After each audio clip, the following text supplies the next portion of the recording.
चांगली गोष्ट आहे ही काय दोन्ही ठाकरे एकत्र आलेले आहेत.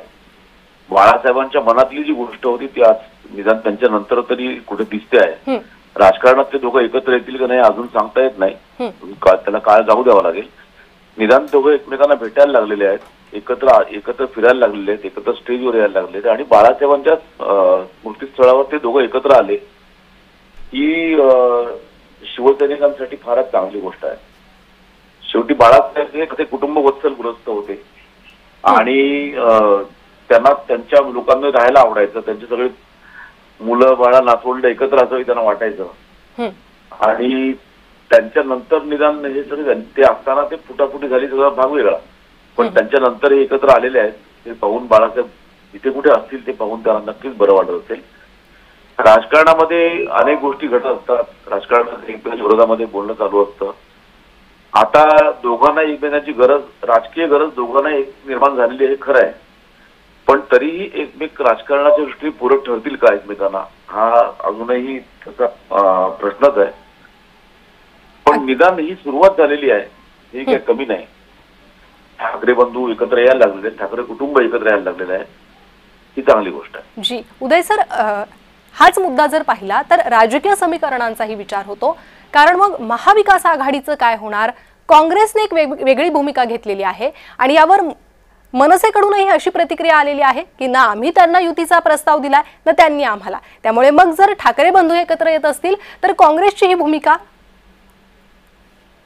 असं आहे की बघा मनसेने जी काही भूमिका घेतली होती एकेकाळी तशाच प्रकारची भूमिका शिवसेनेची पण होतीच ना.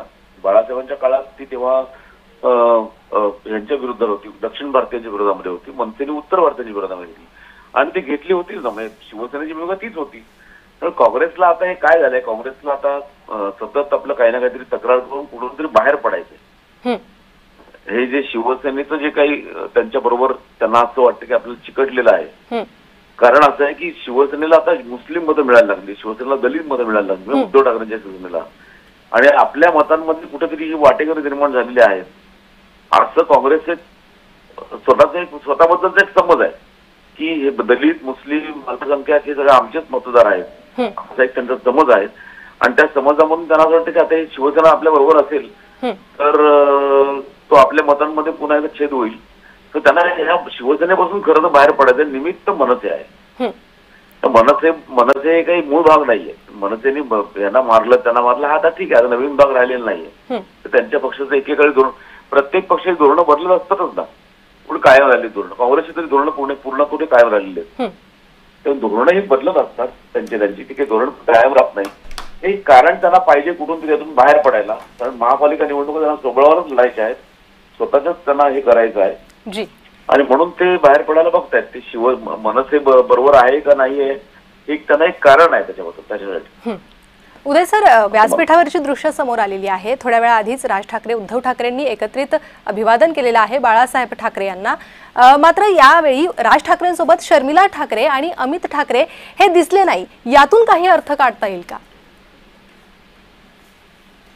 हे पहा, प्रत्येक घरामध्ये अशा गोष्टी घडत असतात. या आता शेवटी ठाकरे कुटुंब एकत्र आलं म्हणजे काय झालं, तर दोन भाऊ एकत्र आले. आता मग त्यांच्या बायका का नाही आल्या, मग त्यांची मुलं का नाही आली, त्यांचे मेव्हणे का नाही आले, त्यांचे असे हे प्रश्न विचारले जाणारच, साहजिक आहे ते.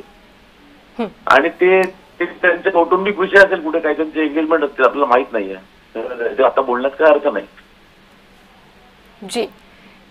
जी उदयजी, धन्यवाद. तुम्ही आमच्याशी संवाद साधला आणि आपली प्रतिक्रिया दिली यासाठी.